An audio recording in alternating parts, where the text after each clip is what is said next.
donné la bonne parole ce soir qui vient pour chacun. Un cœur avec toi, Seigneur, c'est la fête dans les cieux. Amen. Quel bonheur d'être auprès de toi, tu es le roi des rois, Père. Bénis mon pasteur, bénis cette église, Seigneur. Dieu soit glorifié. J'ouvre mon cœur. Je vais t'ouvrir mon cœur parce que c'est... Voilà.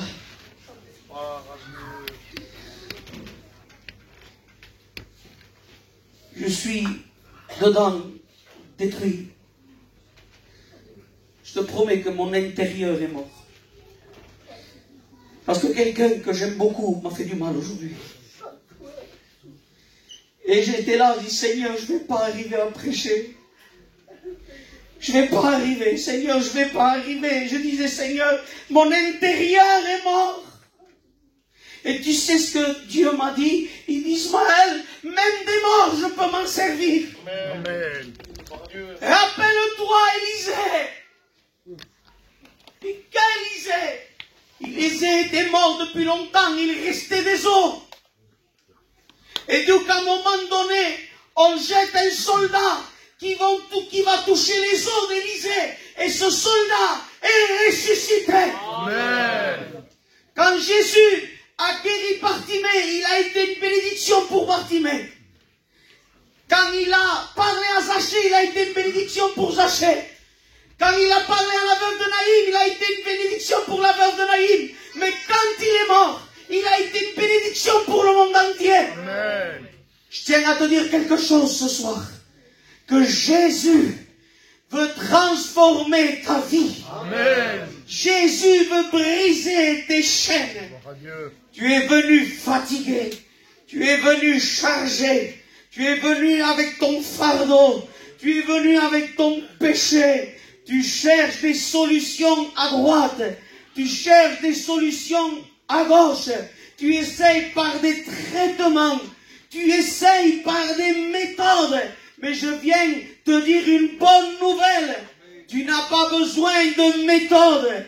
Tu n'as pas besoin d'aller à droite et à gauche. Il y a quelqu'un qui s'est déplacé. Il s'appelle Jésus-Christ. C'est pas toi qui es venu vers lui. C'est lui qui vient vers toi.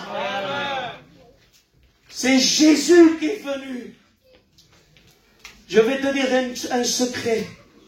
Tu sais ce qu'elle dit la Bible? Parce que qu'est-ce qu'on dit nous? Je me suis approché de Dieu. C'est ce qu'elle me dit la Bible. Dieu nous a attirés vers lui. Amen. C'est pas toi qui t'approches de lui. C'est lui qui t'attire vers lui. Amen. Quand on fait la réunion et qu'on demande aux gens de se repentir, les gens ils disent « Je ne peux pas me repentir ». C'est faux, parce que tu sais ce que la Bible dit, que la repentance est un don de Dieu. C'est-à-dire que Dieu t'a attiré vers lui. 2, il te donne la repentance pour te repentir. Et c'est logique les frères, parce que Dieu ne demande pas des choses que tu n'as pas. Alors qu'est-ce qu'il a fait? Il t'a donné la repentance pour te dire, repens-toi, Poupas, je t'ai donné la repentance. Amen. La conviction de péché, c'est pas nous non plus. Parce qu'il dit, le Saint-Esprit vous convainc de péché, de justice et de jugement.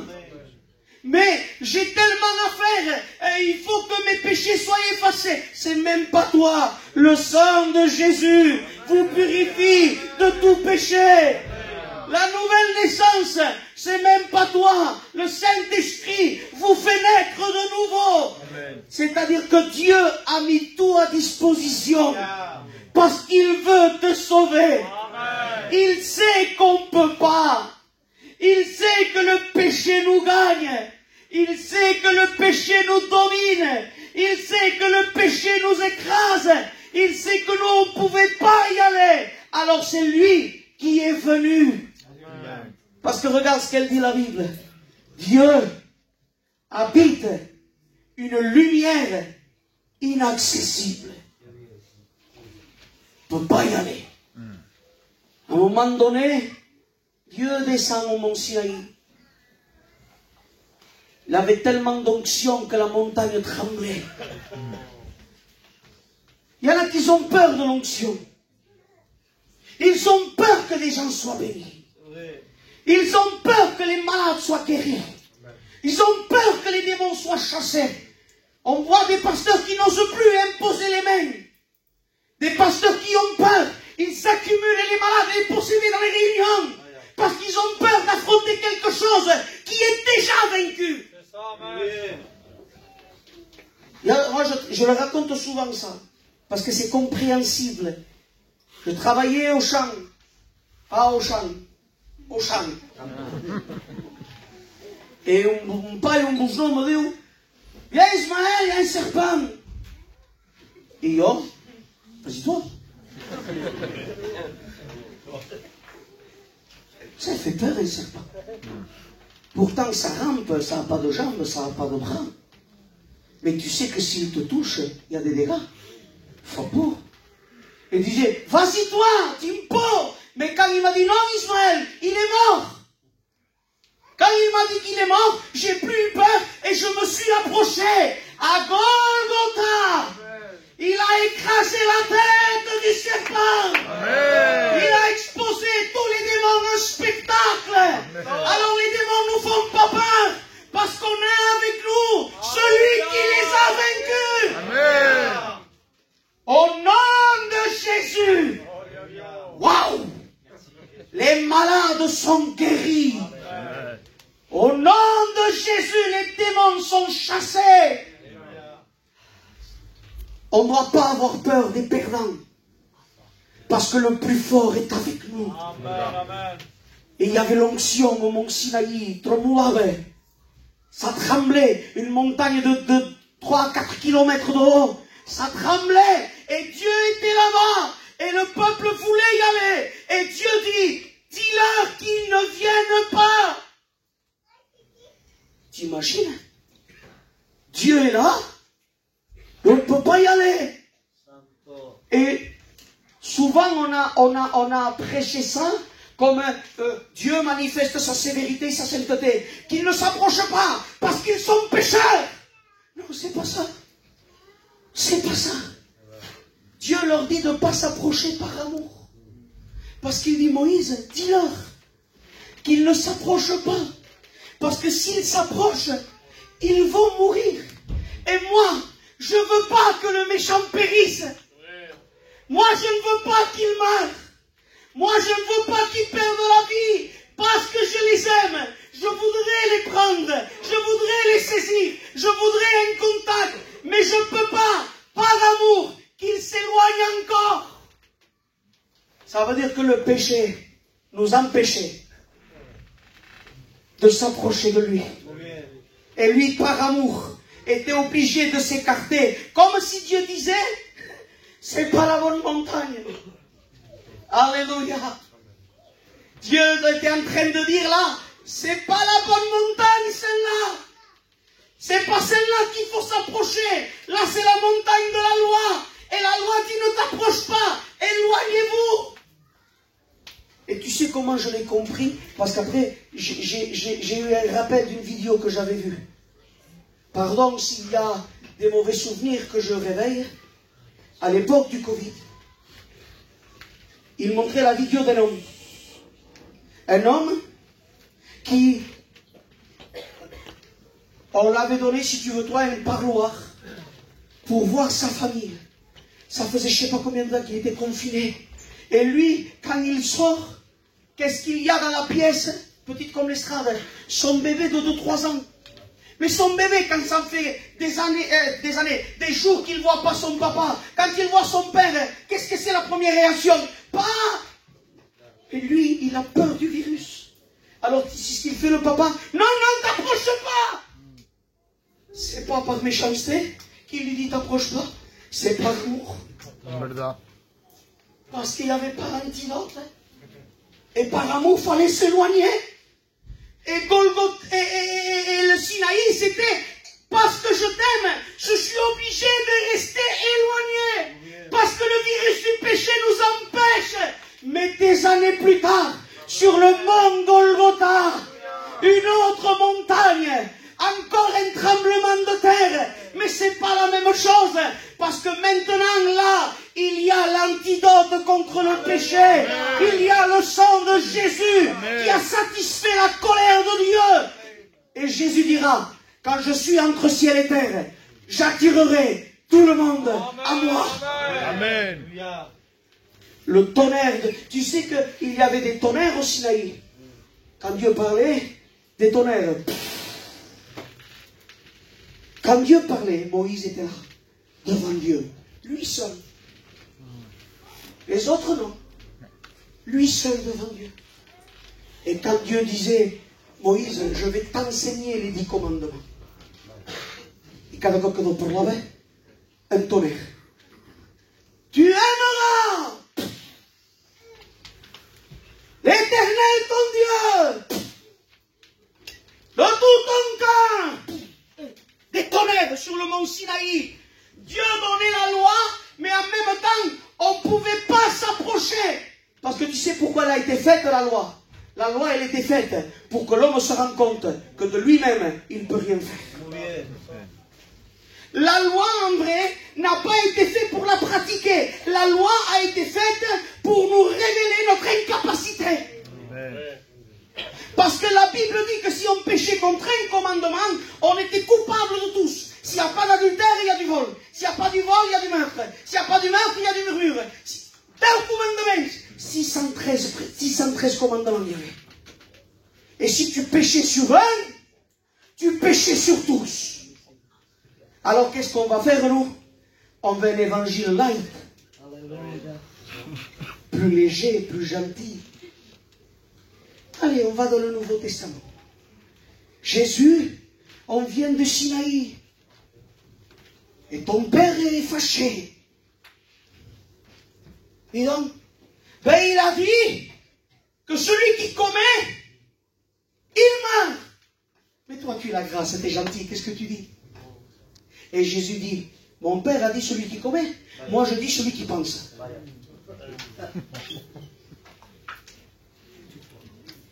Non, Jésus, pas toi.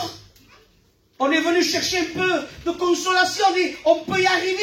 Il dit, non, non, mon père a dit ça, moi je dis, si tu penses, tu as déjà commis. Parce que des fois, parce qu'on ne fait pas, et que nos pensées, personne ne les voit, on se croit à l'abri. J'ai pas fait, mais t'as pas fait parce que tu peux pas. Mais t'as pensé. Et ta pensée, Dieu la voit.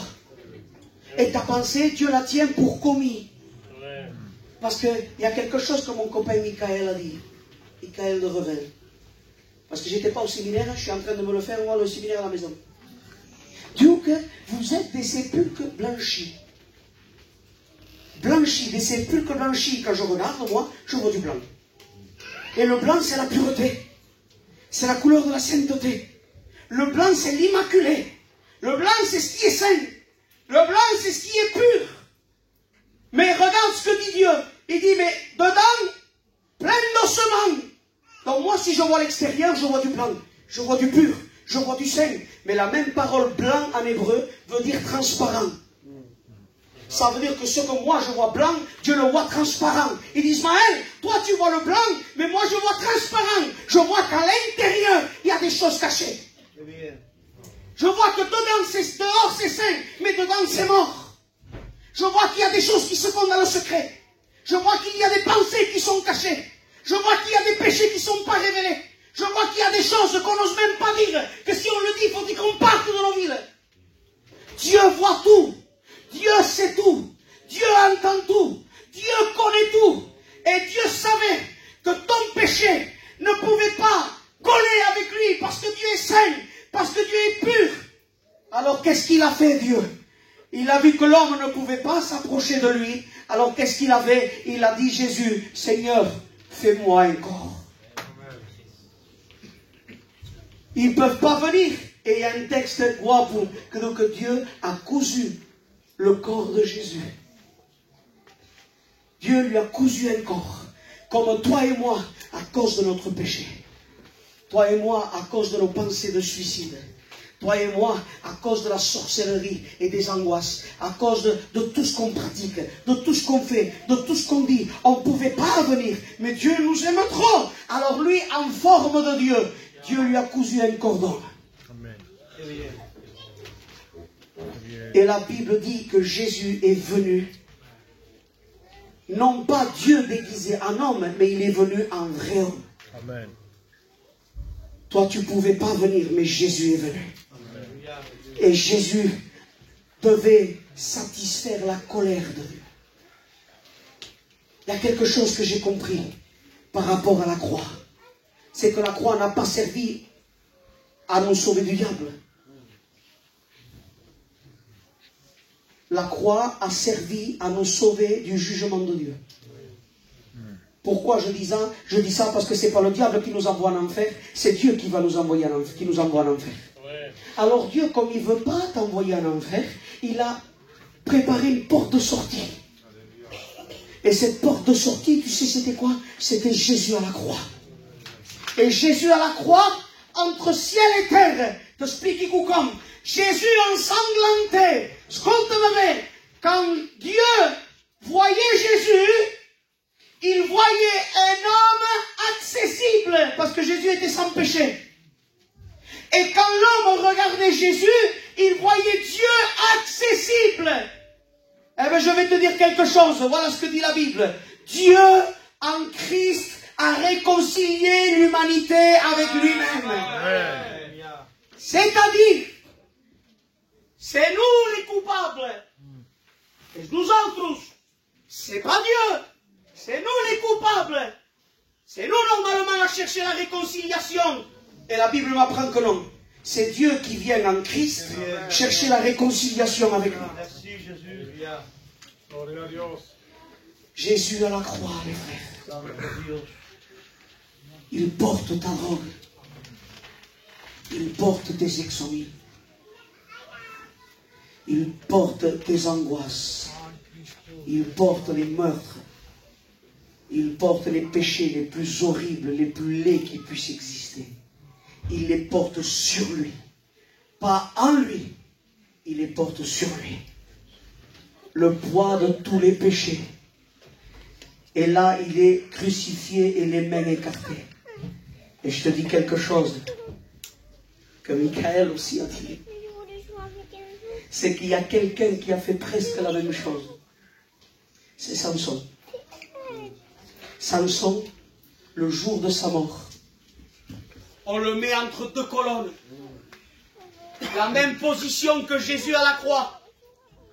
Parce qu'il y avait deux colonnes que Jésus devait vaincre. La colonne du péché et celle de la mort. Et Jésus est là entre deux colonnes, comme Samson était entre deux colonnes. Et dit qu'à un moment donné, Samson, les bras écartés comme le Christ, a poussé ces colonnes. Et que ces colonnes-là se sont brisées. Et quand elles se sont brisées, tous les ennemis ont été vaincus. Christ à la croix a brisé la colonne du péché. A brisé la colonne de la mort. Et tous les démons ont été vaincus. Amen. Et quand Jésus, à la 9e heure, 3 heures de l'après-midi, la 9e heure, il pousse un cri.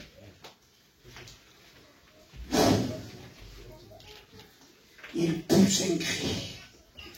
Il dit, Père, Abba, Père, j'ai fini.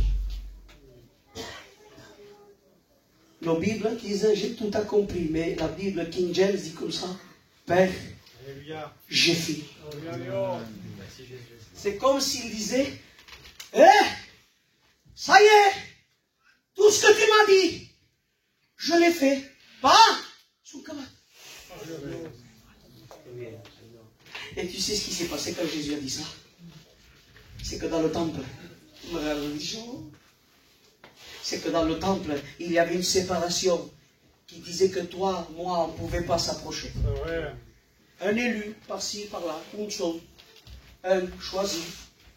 Allez, toi, tu rentres, sacrificateur, t'es choisi. Mais lui seul, et avec des conditions. Il ne fallait pas qu'il ait péché. Il fallait qu'il ait une corde attachée. Il fallait des clochettes aux pieds. Il y avait toute une cérémonie. Et attention, hein, même pas une mauvaise pensée. Il fallait qu'il rentre sans avoir péché. Sinon, la Bible dit qu'il était foudroyé. Et donc, pour traverser le voile du lieu très saint, il était tellement lourd, il était tellement fort, qu'il fallait que le sacrificateur passe par-dessous. Il fallait qu'il passe par-dessous. Pour dire, passe ça, donc par-dessous. Mais quand Jésus dit, j'ai tout accompli dans le Saint des Saints, dans le lieu très saint, il dit que le voile du temple qui empêchait de rentrer, le voile du temple qui séparait, il dit, ce voile-là s'est déchiré de haut jusqu'en bas. Amen. ¿Sabes por qué? Te digo la pensada, Pablo Cabal. Parce que de bas jusqu'en haut, personne ne pouvait le déchirer. Aucun homme, tú y yo, Oncho, todos los frères, on a des frères là, ils ont un physique, ils sont grands. Mais même si on tirait de toutes nos forces, on ne pouvait pas le déchirer de bas jusqu'en haut. Parce que la grâce ne vient pas d'en bas, la grâce est venue d'en haut. Et moi je dis que Dieu lui-même a pris le voile et il l'a déchiré. Tu sais ce que ça voulait dire de déchirer maintenant? Parce que son sang a coulé. Vous pouvez rentrer dans la présence de Dieu. Amen. Wow. Tu sais pourquoi le voile ne se déchirait pas avant? Parce que quand on sacrifiait un agneau, ou un bouc, ou un taureau, il fallait le refaire de nouveau. Donc on ne pouvait pas briser le voile et le recoudre. Il fallait le laisser intact, parce qu'il fallait encore du sang, et encore du sang, et encore du sang. Mais Dieu s'est permis de déchirer le voile, parce que le sang de son Fils était suffisant pour l'éternité. Il a été sacrifié une seule fois pour toute l'éternité.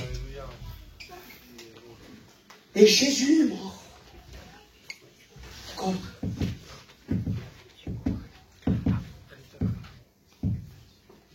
il meurt. Mais quelqu'un qui me regarde attention, que la Bible dit, il baisse la tête et après il meurt. C'est pas logique. Normalement, il meurt. Et après, il baisse la tête. C'est la logique. Je te donne la pensée, ça vaut ce que ça vaut. Jésus n'avait jamais péché. Et comme il n'a jamais péché, la mort n'avait pas d'emprise sur lui. Ça voulait dire que la mort ne pouvait pas le toucher, il n'avait jamais péché. Alors on dirait que Jésus lui dit, je te fais un signe. Et avec ce signe, tu sauras que tu peux me prendre. C'est-à-dire qu'à mon autorisation, tu me prends. Parce que ce n'est pas la mort qui commande Jésus. Jésus est plus fort que la mort. Et Jésus baisse la tête. Et quand il baisse la tête, c'est le signal pour la mort de le saisir et de l'emmener. Et la Bible dit qu'on l'enterre dans un tombeau neuf. Et nous, on est dehors. Et Jésus est mort dedans. Dans Ariot, on pose la question, toi qui te dis, pourquoi c'est les chrétiens les vrais? Pourquoi c'est les évangéliques les vrais? Pourquoi c'est les lumières qui est dans la vérité? Pourquoi c'est pas les musulmans? Ils prient le même Dieu, c'est pas le même Dieu. Pourquoi c'est les évangéliques? Pourquoi c'est pas les bouddhistes? Pourquoi c'est pas l'un? Pourquoi c'est pas l'autre? Regarde, lui il a un tombeau, lui il a un tombeau, et l'autre il a un tombeau. C'est vrai ce que tu dis, mais je te dis quelque chose maintenant. C'est que il y a eu un moment donné où quelque chose a révélé que l'évangile était la pure vérité. Parce que Mohamed a vécu, il a enseigné, il est mort, il est enterré, va dans son tombeau, il est encore là. Bouddha a vécu, il a enseigné, il est mort, il est enterré, va dans sa tombe, il est toujours là. Jésus est venu, il a prêché, il a enseigné, il a guéri, il est mort, il est enterré, va à Jérusalem. Il n'est plus là. Amen. Il est ressuscité. Amen. Au troisième jour, Jésus se lève. Il calme. On fait témoigner Jésus. Amen. On le fait témoigner. Amen. Seigneur, raconte-nous ton expérience. Qu'est-ce qui s'est passé quand tu étais mort? Qu'est-ce qui s'est passé? Et Jésus prendrait la place. Je vais vous faire une révélation. Parce que quand je suis venu en tant qu'agnolé. Pas un agneau, plus petit. Agnolé. C'est l'agneau qui vient de naître et qui ne sait pas encore marcher. C'est comme ça que Jésus est venu. Comme un agnolé. Et donc quand je suis mort, la mort m'a saisi en tant qu'agnolé. Un petit agneau de rien du tout. De 2 ou 3 kilos. Et la mort me saisissait. La mort qui a retenu Samson. La mort qui a retenu Gédéon. La mort qui a retenu David. La mort qui a retenu Goliath aussi. La mort qui a retenu Abraham. Et quand le diable parlait à la mort en disant, mort, celui-là, retiens-le, hein. Parce que celui-là, s'il ressuscite, il nous cherche à la ruine. Et la mort regardait le petit agneau. Satan, tu sais qui je suis? La reine des épouvantes. L'ange destructeur. Moi, je fais que passer. Je fais juste passer, c'est fini. On peut être le plus fort, le plus grand, le plus beau, le plus riche. Du berceau jusqu'à ce qu'on ait une canne. Je passe, c'est fini. Tout le monde a peur de moi. Personne ne me résiste. Les comptes en banque ne me font rien. Les châteaux ne me font rien. Là où je passe, je touche, ça y est, c'est terminé. Je prends, me gire, il m'embaille. Je suis la mort. Oh, babé. Tiens-le! Premier jour, il le tient. Deuxième jour, il donne. Je suis en train de le tenir. Satan, il ne bouge pas. C'est un petit agneau de rien du tout. Et c'est Jésus. Et qu'est-ce qui s'est passé après? Ce que la mort ne s'attendait pas. C'est que je n'allais pas rester comme un simple agneau. C'est qu'au 3e jour, je suis mort comme un agneau. Mais quand j'ai ressuscité, je suis devenu le lion de la tribu de Juda. Et il ne pouvait pas me retenir. Pourquoi? Parce que je vais te dire quelque chose, Ismaël. La mort pouvait retenir les hommes parce que les hommes étaient pécheurs. Mais à moi, elle ne pouvait pas me retenir parce qu'en 33 ans, Satan ne m'a jamais fait pécher. Et au 3e jour, Jésus ressuscite. Et il a vaincu la mort. Il a vaincu le péché. Il a vaincu le diable. Et tu sais ce qu'il dit maintenant? Un autre message que le mont Sinaï. Le mont Sinaï dit, vous approchez pas. Maintenant il dit, approchez-vous. Avec assurance. Du trône de la grâce. Qui a, je vais te dire la grande différence. Qui est senti Dieu pendant la réunion? Amen. T'as senti Dieu pendant la réunion? Amen. Tu sais qu'avant la croix, tu serais mort. Tu n'avais pas le droit de sentir Dieu. Celui qui sentait Dieu dans sa maison était foudroyé. Mais parce qu'il y a eu la croix, Dieu peut te faire sentir qu'il t'aime. Amen. Dieu peut te faire sentir qu'il veut être proche de toi. Amen. Que le diable est en train de te détruire et de t'amener à l'enfer, mais que Dieu vienne et il te tend la main pour te ramener vers lui. Approchez-vous avec assurance. C'est-à-dire sans peur. Approchez-vous avec assurance du trône de la grâce. En 5 lignes, j'ai terminé. Je vous dis. Vous savez, il y a 2-3 jours, je me posais une question.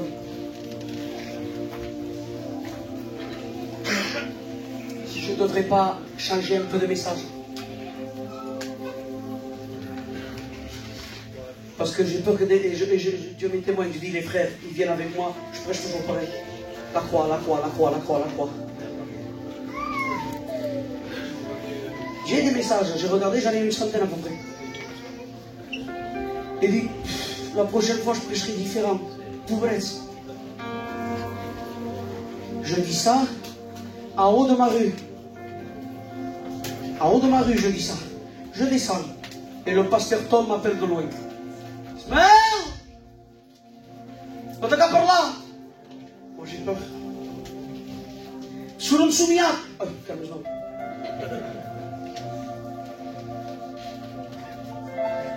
Moi je me disais, il fallait que je change de message. Et lui il m'a dit, Ismaël, j'ai fait un songe sur toi. Ok? Donc je te voyais, tu allais prêcher. Amen, je prêche toujours. Mais nous, tu avais un agneau vivant dans les mains. Santo Dios, aleluya. Et il me disait, dans le rêve, Ismaël, pourquoi tu prends un agneau? Et moi je disais, parce que j'en ai besoin pour prêcher. Et lui disait, mais prends un faux. Parce que là, il est vivant, il bouge, il a la vie. Un faux, il ne bouge pas. Et moi, je lui disais dans le songe, non, moi, je ne prêche pas un faux agneau. Je prêche un vrai agneau. Alors, les frères, écoutez, s'il faut, venez plus avec moi, et je prêcherai l'agneau. Parce que c'est la prédication de la croix qui bouleverse les vies. C'est la prédication de la croix qui est la puissance de Dieu. On peut prêcher l'Apocalypse, on peut prêcher la Genèse, on peut prêcher ce que tu veux. Je peux même te faire un cours hébraïque si tu veux. Mais ce qui bouleverse, c'est la prédication de la croix. Alors on prêchera l'agneau. Le vrai agneau. Celui qui a vaincu. Celui que son sang purifie de tout péché. Qui brise les chaînes de la sorcellerie. Qui brise les chaînes des exomines. Qui brise les chaînes de la cigarette. Qui brise les chaînes de l'alcool, de la colère, de la jalousie, les chaînes des ténèbres. Il veut briser tes chaînes. Je lance un appel. Tu voudrais de cet agneau que je t'ai prêché. Parce qu'il est vivant, cet agneau. Tu veux de ce Jésus que je t'ai prêché. Si tu veux de ce Jésus, lève ta main. Et on va prier pour toi. Une main s'est levée. Deuxième main s'est levée. Troisième main, gloire à Dieu. Venez, quatrième main. Dépêche-toi, dépêche-toi, dépêche-toi. C'est l'heure de la grâce. C'est l'heure de la grâce. Que Dieu te bénisse. C'est l'heure de la grâce. C'est l'heure de la grâce. Ça fait 2000 ans. Ça fait 2000 ans qu'il a enclenché la grâce. Et Jésus ce soir va te pardonner. Parce qu'il y a des mains qui veulent se lever. Et dire, moi je veux de Jésus. Moi je veux de Jésus-Christ.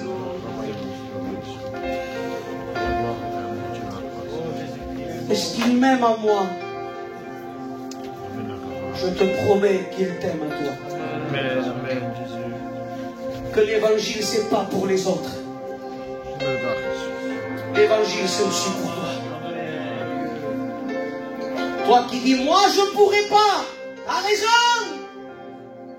Impossible à l'homme. Mais possible à Dieu. C'est pas toi qui te sauve, c'est lui qui te sauve. N'oublie pas ça.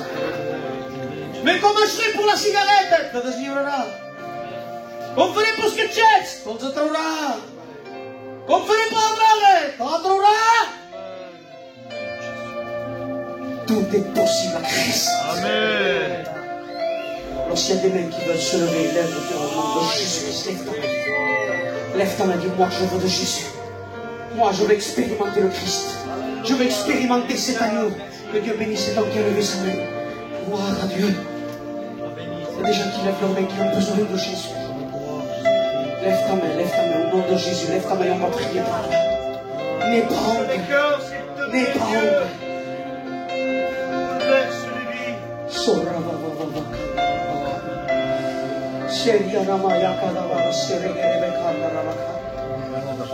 Jésus, je vais demander, je le sens comme ça, de chauffer les yeux. Si tu as levé ta main, donc tu viens devant. On va prier pour toi. Qui dispose là-dessus? Que je suis à toi et je te crois et je te crois ce que tu dis de moi. Oui, je te crois. Tu dis que tu m'aimes quand je ne ressens rien. Tu dis que je suis fort même quand je suis faible. Tu dis que tu me tiens même quand je suis tombé. Quand je me sens oublié, tu dis que je suis à toi. Amen, Jésus. Et à Dieu, je le crois. Amen. Oui, je le crois. Amen, Ce que Dieu dit de moi, je le crois. Amen, Jésus. Les hommes ont dit de toi par l'espoir. Et Dieu dit, il y a de l'espérance pour ton avenir. Amen. Les hommes disent, pour toi, rien à faire. Dieu dit, pour toi, j'ai des plans. Amen. Pour toi, j'ai des projets. Amen, Jésus. Les hommes voient ce que tu es. Dieu voit ce qu'il va te faire devenir. Ah, par la gloire. Et quand Dieu te voit, Merci il pour voit ta un instrument entre ses mains. Quelqu'un qui va pouvoir utiliser pour bénir dans le témoignage, pour bénir dans le chant, pour bénir dans la prédication, pour bénir dans les instruments. Quand Dieu veut se servir de nous, on ne doit pas dire non, moi je reste dans un coin. Non, Seigneur, tu veux te servir de moi pour prêcher. Son cancer, je prêcherai. Tu veux que je chante, je ne sais pas chanter, je chante. Tu veux que je joue des instruments, je le ferai. Dieu te regarde et dit de toi, je peux en faire quelque chose de grand. Amen. Parce que Dieu te voit sans pensée de suicide. Dieu te voit sans angoisse. Amen. Dieu te voit sans chaîne de drogue. Dieu te voit sans la chaîne de l'alcool.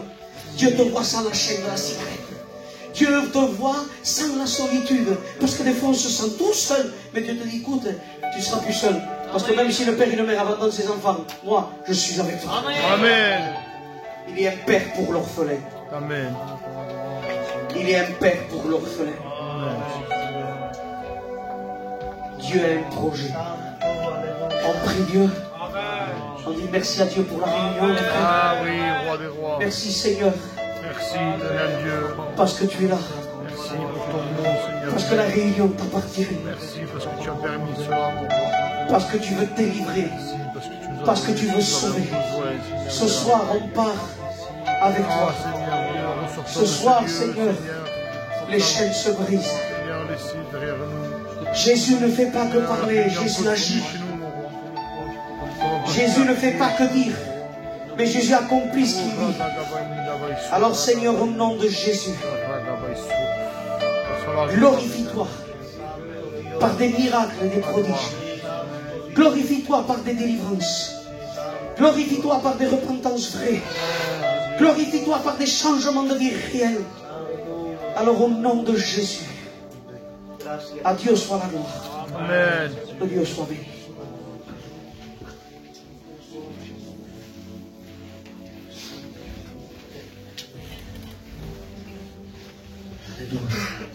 Amen. Gloire à Dieu. Amen.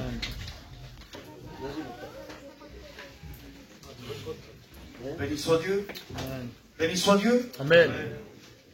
Vous savez, pour moi, c'est toujours une joie de pouvoir entendre le message de la croix. C'est le plus beau des messages. Amen. Pourtant, vous savez, il y a longtemps que j'ai donné mon cœur, mais quand j'écoute ces beaux messages, ça impacte les cœurs. Alléluia. Et peut-être ce soir, pour toi, ça a été dans ton plan à toi de passer un bon petit moment à la réunion. Mais le plan de Dieu, ce n'est pas le plan de l'homme.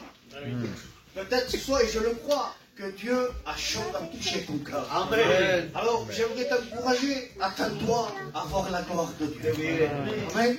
Voilà, et que Dieu vous bénisse abondamment. Je laisse la place. On va clôturer la réunion par la prière. Je vais demander au frère devant, et il va le faire pour chacun de nous. Amen.